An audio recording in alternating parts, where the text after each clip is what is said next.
There's 3 steps to addiction. First step, fun. Second step, fun with problems. And then the third step, just problems. I was in that fun with problems stage for pretty much my entire life.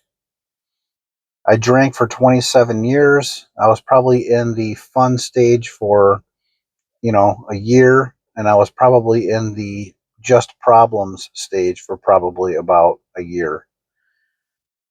Yeah, all those years in between, the 25 years in between, it was fun with problems. I still found benefits in drinking.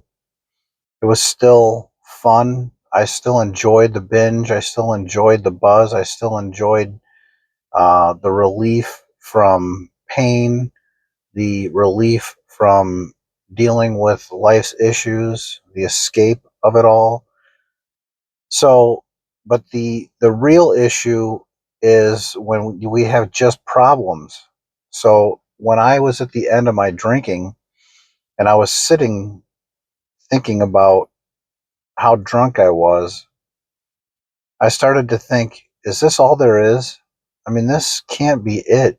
And if it is, I really don't want it anymore. I don't want to sit here. I want this drunk to be over. I want to start over fresh again. I don't want to feel this way anymore.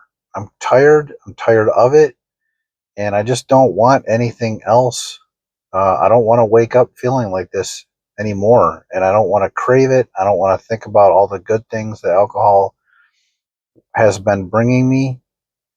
Because let's be honest, alcohol does help. It helps quiet your inner voice. It helps quiet the voices of the people around you. It helps to uh, escape the pain. It helps to escape the ruminations. It helps. But then the problem is that those problems accumulate as we're drinking more, and then they also accumulate when we're trying to get over it, trying to get over the hangover, trying to get over the ruminations and the guilt and the shame that we felt while we were drinking. Maybe things that we said, maybe things that we did. Uh, and they might not be huge problems. They might not be big legal issues or health issues, but they can be tiny little things that happen every single day that build up and add up over time that just lead to bad feelings, feelings that alcohol is no longer serving me well, and it's not serving me the way that it had in the past. And getting to that point took a long time. I hear, I used to hear of a lot of people that would spontaneously quit drinking. That wasn't me. It took me time and effort. It took some hard work at the beginning to stay sober. But being able to remember all the bad things that alcohol was causing me and not thinking about the good things that alcohol was helping me with was a real big key, because that's really what can get in trouble over when we first quit drinking, is that uh, fading effect bias kicks in, FAB, and we can only remember the good things. We start to think about all the euphoric feelings that alcohol helps us with, all the fun we have with our friends, our family, or whatever, and we celebrate with alcohol, and all we can think about is just how great alcohol is. That's when we can get into trouble. And that's really what holds us back in recovery and staying sober, is that we tend to forget just how painful the alcohol is making our lives and our addiction especially. And if you drink like I did, I didn't admit that I had a real addiction to it until I had a couple months sober. I was able to kind of look at it and say it wasn't just a habit, it was a full blown addiction.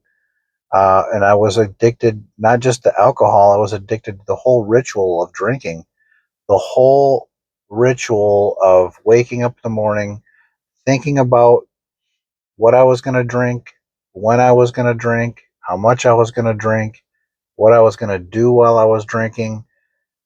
And then the hours leading up to that binge in anticipation was exciting. I'd finally get to that moment where I could just sit down and enjoy it.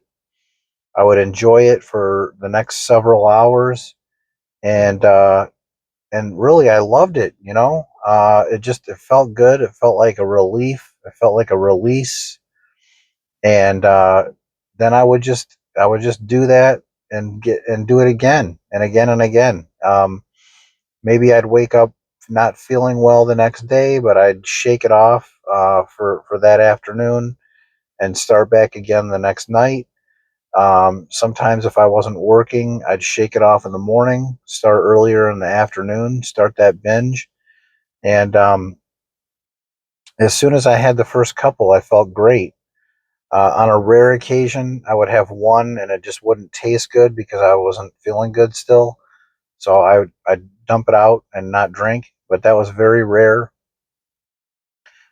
Some days I felt so bad that I didn't even want one, and I would spend that day recovering, and then I would start back over the next day. So I'd have one day off from drinking. And then sometimes I was so sick that I was, throwing up and just violently ill, and in which case I would swear it off and I wouldn't drink for 2, 3, 4 days, up to a week. And that was rare as well, especially as I got older and I knew what I could tolerate and not tolerate. But I would say that that was, still in that fun and problems stage. It wasn't fully a problem, but it also wasn't fully fun either. And I can't take full credit for that story about the steps. I saw that on a podcast with Dennis Quaid, how he talked about his addiction to drugs and alcohol, and before that, I don't know where he got it or if he made that up. But the thing about quotes and the thing about stories is that we can't always just take credit for it. Sometimes a quote might be copyrighted, but at the same time, I don't think most of them are. I think most of us get those quotes from places and they get their quotes from places, and we're not like the first person to share that. But I wanted to share that because I saw that last year, and I made note of it, and I wanted to make a point of making a video at some point about that, because I really do see that there's some truth in it. The fun stage lasted, like I said, maybe a year. I mean, until I started getting problems with alcohol. I mean, I was around 15 to 16 when I first started, and I got an MIP when I was 17, minor in possession. I got caught drinking at a party. A bunch of us got wrangled up and had to do breathalyzers, and I got a ticket for it. It wasn't a big ticket, wasn't a big issue. It was just a uh, civil infraction, I believe. No big charges or anything, but I paid the fine and I moved on with my life. But it was a couple years later I got a DUI, and I was only 19 years old. A couple years later, busted at college, having a kegger, and had to do community service, pay a fine, and again, it wasn't a big deal. I mean, it wasn't big charges or anything like that, but I was getting in trouble, and it was alcohol that was causing that. In fact, the cop asked me when I was sitting in the back of his patrol car when he was writing up the ticket for that party, do you think you might have an issue with alcohol? Because he could see my MIP, he could see my DUI, and now I'm getting a ticket for a party. Um, and, it was like, no, how dare you? You don't know me. I had the attitude. And I think in fact, I think I was fine with saying, yeah, maybe you're right. Maybe I do need to get some help. But in my mind, I was saying to myself, F you, you don't know what my problems are. You don't know what I'm going through on my day-to-day basis. I think when we're stuck in addiction like that, we're very defensive. We're very, we feel like people are judging us all the time and trying to relate to what we're going through and say that what we're going through isn't that big a deal. But they don't really know. I mean, none of us really know what another person is going through, right? So, I mean, it's easy to say that get over it, but at the same time, uh, it's not easy to get over what our trauma. It's not easy to get over what we had gone through in our lives. And if we're using alcohol to cope with that, then that's our medication. Don't tell me I have a problem with it, you know? But that was really my first sign. So, I mean, it was a couple signs before I got the DUI, and then the DUI was really the big wake up. So that was 3 to 4 years between starting alcohol and getting into that kind of trouble. And then it led on to, problems with my health. I had really bad indigestion when I was like 28. I lost 20 to 25 pounds. I had a massive panic attack when I was 24. I ended up in the hospital overnight. My heart rate was up over 160 and it wasn't going down. Uh, the next day, it finally went down under 100. But I suffered with panic attacks for the next 10 years or so. I got married when I was 34 years old. I was happy. We were drinking together. My wife was never addicted like me, but I was, and it still controlled me in my life. And I would, to the point where it was like I was isolating. I was using alcohol and going off on my own to another room to drink or outside, or just kind of spending my nights isolated. And that's really not helpful, in marriage and relationships, to use alcohol and to isolate. But that's what happens. And but still, fun with problems. I still enjoyed the buzz. I still enjoyed watching sports, drinking. I still enjoyed going to a bar and having a couple drinks with friends, and then going home and drinking to oblivion. And that's just how it was for me.